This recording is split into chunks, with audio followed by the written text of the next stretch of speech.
গুলিবিদ্ধ দুই তৃণমূল নেতা। ঘটনাটি ঘটেছে উত্তর দিনাজপুর জেলার ইসলামপুর ব্লকের শ্রীকৃষ্ণপুর এলাকায়। জানা যায়, বাপি রায় ও মোহাম্মদ সাজ্জাদ দুই তৃণমূল নেতা শ্রীকৃষ্ণপুরের অবস্থিত একটি হোটেলে ছিল। হঠাৎ করে 9 থেকে 10 জনের এক দুষ্কৃতীর দল তাদের এসে পয়েন্ট ব্ল্যাঙ্ক রেঞ্জ থেকে গুলি চালায়। বাপি রায় ও মোহাম্মদ সাজ্জাদের গুলি লাগে। দুজনকে ইসলামপুর মহকুমা হাসপাতালে নিয়ে আসা হলে কর্তব্যরত চিকিৎসক বাপি রায়কে মৃত বলে ঘোষণা করেন এবং গুরুতর আহত অবস্থায় মোহাম্মদ সাজ্জাদকে ভর্তি করা হয়েছে। ঘটনার খবর পেয়ে ছুটে আসেন উত্তর দিনাজপুর জেলা তৃণমূল সভাপতি কানাইয়ালাল আগরওয়াল, তৃণমূল ব্লক সভাপতি জাকির হোসেন সহ অন্যান্য নেতৃত্বরা।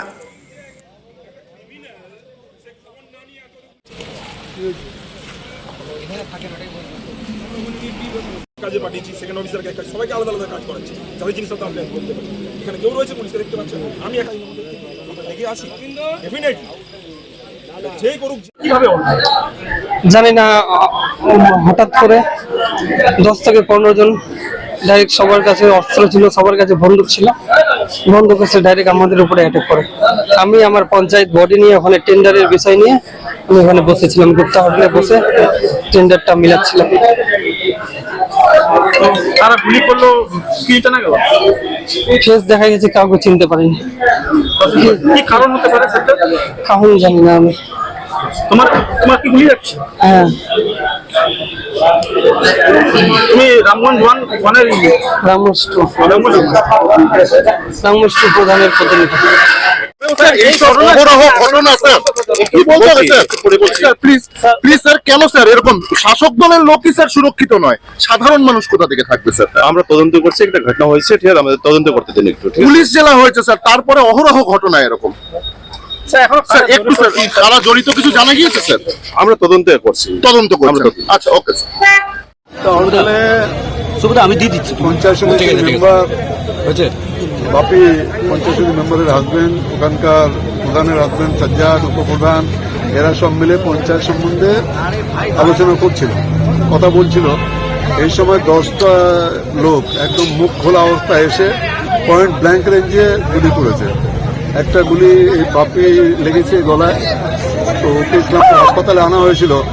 এখন ওর যে যারা আত্মীয় আছেন তারা অ্যাকচুয়ালি বিশ্বাস করতে পারছে না যে আমার রুগীর কি অবস্থায় আছে। ওই জন্য ইমিডিয়েট ওরা একটা অ্যাম্বুলেন্স করে নিয়ে গেছে, ওখান থেকে ইমার্জেন্সি দেখিয়ে নিয়ে তারপরে ডাক্তারবাবু যেভাবে ওনাদেরকে সাজেশন দেবে সেইভাবে। কিন্তু আমরা যেটা ইসলামপুর হাসপাতালের কথা বলে দেখলাম যে অ্যালাইভ নেই, লাইফটা নেই বাপের। আর সাজ্জাদ আছে, ও উপরে ইনজিওর্ড আছে, ওর সঙ্গে আমি কথা বললাম। ওর মাইনর ইঞ্জুরি, ওর কোনো ইঞ্জুরি নেই, ও পালা দৌড়াচ্ছিল। গুলি একদিন লেগেছে, সাজ্জাদের গুলি লাগে সাইডে। সাজ্জাদের কি পিঠে গুলি লেগেছে? পিছনে কোমরের উপরে। কেন হতে পারে? কেন এই ব্যাপারটা বুঝতে পারছি না যে 10টা লোক এসে হঠাৎ করে পয়েন্ট ব্ল্যাঙ্ক রেঞ্জে গুলি চালাতে শুরু করলো। তো ওখানে সিসিটিভির প্রভিশন আছে। আমি এখনই পুলিশ অফিসারদের যারা আছেন তাদেরকে বলবো যে আপনারা সিসিটিভির মধ্যে দিয়ে খুঁজে বের করুন যে কারা এই আততায়ীরা কারা ছিলেন। নিশ্চয়ই সব বেরোবে। স্যার, রাজনৈতিক কোনো ব্যাপার রয়েছে কি এই বিষয়ে? না, মনে হচ্ছে না রাজনৈতিক কোনো ব্যাপারের মধ্যে থাকতে পারে, এখনই বলা যাচ্ছে না। বলছি, যারা এসেছিল তাদেরকে কাউকে চিনতে পেরেছে? আমি যেটা জিজ্ঞেস করেছিলাম, সাজ্জাদকেও জিজ্ঞেস করেছিলাম, কেউ চিনতে পারেনি। অপন মুখ থাকলেও চেনার মতো মানে কেউ ছিল না যে যাকে চেনা যায়। মানে টার্গেটটা মূলত কে ছিল, যে বাপি না সাজ্জাদ? এটা তো বোঝা যাচ্ছে, এখনই কোনো কিছু পরিষ্কার হচ্ছে না। কি মনে হচ্ছে এলো পাথরেই গুলি চালানো হয়েছে? গুলি তো এলোপাথরে চলেছে। সাজ্জাদেরও একটা গুলি লেগেছে, বাপিরও গুলি লেগেছে, দিদি লেগেছে, কানের পাশ দিয়ে গুলি বেরিয়েছে। হ্যাঁ, গুপ্তা হোটেলের সবাই ছিল, হোটেলে বারান্দাতেই আলোচনা করছিল, হোটেলের বাইরে আলোচনা করছিল। তো দেখি পুলিশকে বলছি, ওখানে আমরা জানতে পেরেছি ওখানে সিসিটিভি প্রভিশন আছে, সিসিটিভি ক্যামেরা আছে। ও সিসিটিভি ক্যামেরার মধ্যে দিয়ে বের করবে যে কারা কারা আততায়ী ছিলেন। নিশ্চয়ই 2-1 দিনের মধ্যে আমরা গোটা ব্যাপারটা আমাদের কাছে পরিষ্কার হয়ে যাবে। হাসপাতালে নিয়ে আসছিলাম, হাসপাতালে ডাক্তারবাবু বলছে যে না, এখানে এর মধ্যে বেঁচে থাকার কোনো ইয়ে নেই, মানে এই নেই, সম্ভাবনা নেই, মানে অলরেডি ডেড। কিন্তু পেশেন্ট পার্টি যারা আছেন তারা বিশ্বাস করতে পারছে না, তাদের দরকার। তারা বলছে যে আমরা একটু বেটার জায়গায় গিয়ে এই জিনিসটা দেখি। সেই হিসাবে ওনারা অ্যাম্বুলেন্স করে নিয়ে গেছেন।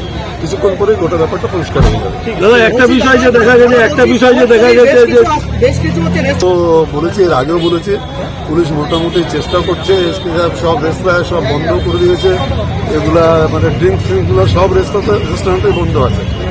দাদা এই 10 কিছুদিন ধরে আইনশৃঙ্খলা চরম অনিশ্চিত আমরা যেতে দিব না। এর জন্য এই ঘটনার জন্য যদি কোনো বিভিন্ন জায়গায় সামান্য মন্দিরের চুরি পুলিশ ধরতে পারছে না।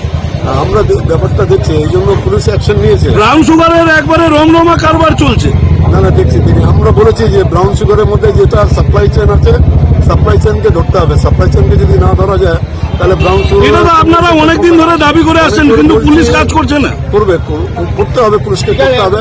যদি এখানে থাকতে হয় পুলিশকে, তাহলে এখানে কাজটা করতে হবে। স্যার জনপ্রতিনিধি খুব সিরিয়াসলি নিয়েছি যে এইভাবে এলোপাতাড়ি গুলি চালিয়ে একজনকে খুন করে কেউ চলে যাবে, এটা তো এইভাবে মেনে নেওয়া যাবে না। আমরা ওই এখনই আইসি আছেন, এসপি আছেন, এসপির সঙ্গে এখনই কথা বলবো, বলবো ইমিডিয়েট যে সিসিটিভি আছে, সিসিটিভি কভারেজে এই 10 জন আততায়ী, যাকে প্রধানের হাজবেন্ড সাজ্জাদ ও চিনতে পারছে না। ওকে আমি জিজ্ঞেস করলাম যে তুমি কাউকে আইডেন্টিফাই করো না, দাদা কাউকেই চিনতে পারছে না, মুখ খোলা ছিল তাও চিনতে পারছে না। তার মানে দে আর অল আউটসাইডার্স। কারণ যদি এখানকার লোকালি হতো তাহলে খোলা মুখে চেনা যেত। সাজ্জাদ কিন্তু বলেছে যে বাপি যে ছিল সে কিন্তু আলাদা বসেছিল, সে কিন্তু একসাথে ছিল না। হতে পারে, সেটা সাবসিকুয়েন্টলি জানা যাবে।